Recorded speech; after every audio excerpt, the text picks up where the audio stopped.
आम पुओटाକୁ ପିଟିଥିଲେ ଆଜ୍ଞା ମୁଣ୍ଡ କାନ ଫଟେଇକିରି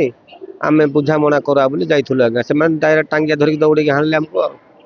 ଆଜ୍ଞା ଜଣକୁ ସରେଇ ଦେଲେ ଆଜ୍ଞା ସରିଗଲା ଜଣେ ମରିଗଲା ଅକୁର ବେହେରାକୁ ମାରିଦେଲେ ହାଣିଦେଲେ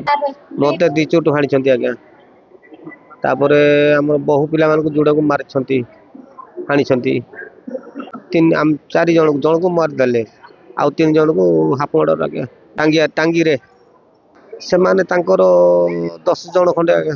ପିଲା ଛୁଆ ମାଡ ହେଇଥିଲା ଆମେ ସମାଧାନ କରିବା ପାଇଁ ଯାଇଥିଲୁ ଟାଙ୍ଗି ପଟୁ ସମସ୍ତଙ୍କୁ ହାଣିଦେଲେ ମୋ ସ୍ୱାମୀକୁ ସେଠି ଏକା ହାଣିକି ଫିଙ୍ଗି ଦେଲେ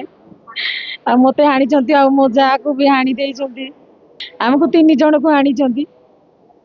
ପିଲା ପିଲା 2 ଜଣ ମାଡ ହେଇଥିଲେ ଆମେ କହିଲୁ ଗାଁ ଗାଁ ପାଖ ତ ଆମେ ସମାଧାନ କରିବା ବୋଲି ଯାଇଥିଲୁ ସେମାନେ ଖାଲି ଟାଙ୍ଗି ପଟୁ କାଢିଲେ ସାଙ୍ଗେ ହାଣି ହାଣି ଫିଙ୍ଗି ଦେଲେ ମୋ ସ୍ୱାମୀ ସେଠି ଏକା ଡେଥ୍ ହେଇଗଲା ଜଗା ବଳିଆ ନାରାୟଣ ସୁନା ଆହୁରି ଗୋପାଳ ସୁନା ତାଙ୍କୁ ସାହିକୁ ଆମେ ଯାଇଥିଲୁ ହେଲା ସମାଧାନ କରିବା ପାଇଁ କିନ୍ତୁ ସେମାନେ ସମାଧାନ ଆମେ କରିବୁ ନାହିଁ ବୋଲି ହାଣିଦେଲେ ସମସ୍ତଙ୍କୁ। ଆମ ପୁଅ ମାନେ ଝଗଡା ହେଇଥିଲେ ଆମେ ପୁଅ ମାନେ କାହିଁକି ଏମିତି ଝଗଡା କରୁଛନ୍ତି ବୋଲି ଆମେ ଇଏ କରି ଯାଇଥିଲୁ ଆଜ୍ଞା ସମାଧାନ କରି ଯାଇଥିଲୁ ସେ ଭିତରେ ଆଜ୍ଞା ସେମାନେ ଟାଙ୍ଗିଆ ଧରିକି ଆଜ୍ଞା ଆମକୁ ମାରିଦେଲେ ହାଣିଛନ୍ତି ଆଜ୍ଞା ଜଣକୁ ତ ସେଠା କାମରେଇ ଦେଲେ ଆଉ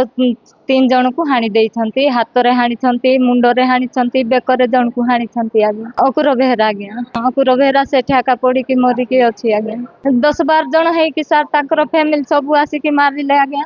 ଟାଙ୍ଗିଆରେ ଗୋପାଳ ସୁନା ଇନ୍ଦ୍ରା ତାପରେ କଲ ପୁଲିସ ଆମେ ମେଡିକାଲ ଆସି ସାରିକି ପୁଲିସ ଯାଇଛନ୍ତି ଆଜ୍ଞା।